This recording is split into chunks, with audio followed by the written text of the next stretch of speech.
വലിയ പീസായിട്ടുള്ള ഇറച്ചികൾ കണ്ടോ. ഇത് കഴുകി വൃത്തിയാക്കി ഇതിനകത്ത് ഇട്ടതിന് ശേഷം ഉപ്പ്, മഞ്ഞൾപ്പൊടി, ഒരു സ്പൂൺ തൈര്, കട്ടത്തൈര്, ഇഞ്ചി, പച്ചമുളക്, വെളുത്തുള്ളി, മല്ലിയില, പുതിന എല്ലാം കൂടെ ഒരു പിടി എടുത്ത്, മുളക് പച്ചമുളക് ആവശ്യത്തിന് ചേർക്കണം. എല്ലാം കൂടെ അരച്ച് നല്ലതായിട്ട് അരച്ചിട്ട് ഇതിനകത്ത് ചേർത്തിട്ട് നല്ലതായിട്ട് മാരിനേറ്റ് ചെയ്ത് 1 മണിക്കൂർ വയ്ക്കാം. അടുത്ത സ്റ്റെപ്പ് എന്ന് പറഞ്ഞാൽ പാൻ വെച്ച് റിഫൈൻഡ് ഓയിൽ ഒഴിച്ച് കളറാക്കി ബ്രൗൺ ആക്കി വറുത്തെടുക്കണം. അതിൽ കുറച്ചും കൂടെ വലുതായിട്ട് നമുക്ക് അരിയാൻ പറ്റും. ഇതിന് നല്ല റെഡ് കളർ ഗോൾഡൻ ബ്രൗൺ ആയിട്ട് വറുത്തെടുക്കണം. അത് കുറച്ചല്ലേ ഉള്ളൂ. ഇടുന്ന ഇംഗ്ലീഷ്. കുരുമുളക്, ഗ്രാമ്പു കേട്ടോ. ഇപ്പം ഇനി ഇത് ക്രിസ്പി ആയിട്ട് വരാൻ വേണ്ടിയിട്ടാണ് ഇത് ചെയ്യുന്നത്.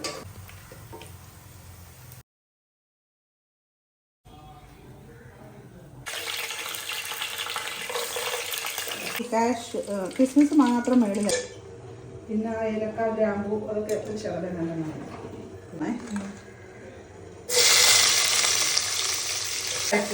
ഇതൊന്ന് വഴക്കണം നല്ല.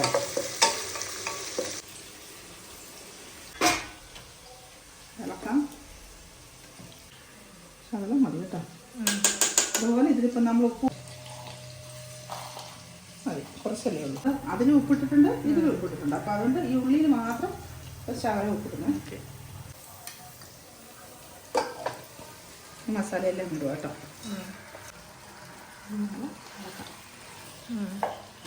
അരങ്ങയുടെ നീര് അരമുറിഞ്ഞത് കുറച്ചല്ലേ ഉള്ളൂ, അതുകൊണ്ട് ഇത് മതിയാവും. ചെറിയ തക്കാളിയാണ് 3 കേട്ടോ, വലുതാണെങ്കിൽ 2 മതി. ഇനി ഇതിനകത്ത് ചേർക്കുന്ന സ്പെഷ്യൽ എന്ന് പറഞ്ഞു കഴിഞ്ഞാൽ ഈ ഉള്ളി നമ്മളിതാ പൊടിച്ച് കൈ കൊണ്ട് നല്ലതായിട്ട് പൊടിച്ചങ്ങ് ചേർക്കുന്നു. മനസ്സിലായോ?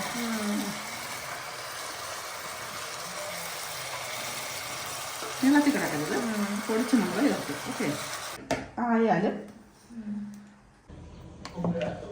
വേണ്ടിയിട്ടാണ് പിടിച്ചു പോകും. കഴിച്ചിട്ട് തന്നെ നമുക്ക് റൈസ് അങ്ങനെ നെയ്യ് കഴിക്കാനായിട്ട് നമുക്ക് ചെയ്യേണ്ട ചെയ്താൽ ഒരു ചെറിയ റോളുണ്ടാക്കുക. ഇങ്ങനെ നെയ്യ് താഴോട്ട് പോകത്തുള്ളൂ. അന്നേരം അതൊരു ടിപ്പാ. അങ്ങനെല്ലാം ഇട്ട് കൊടുക്കണം. ഉണ്ടോ? മല്ലിയില, പുതിനയില, കുറച്ച് മസാല ഒന്ന് തൂക്കി കൊടുത്താൽ മതി കേട്ടോ. പൊടിയൊക്കെ ചേർത്തില്ലേ. വെള്ള റൈസ്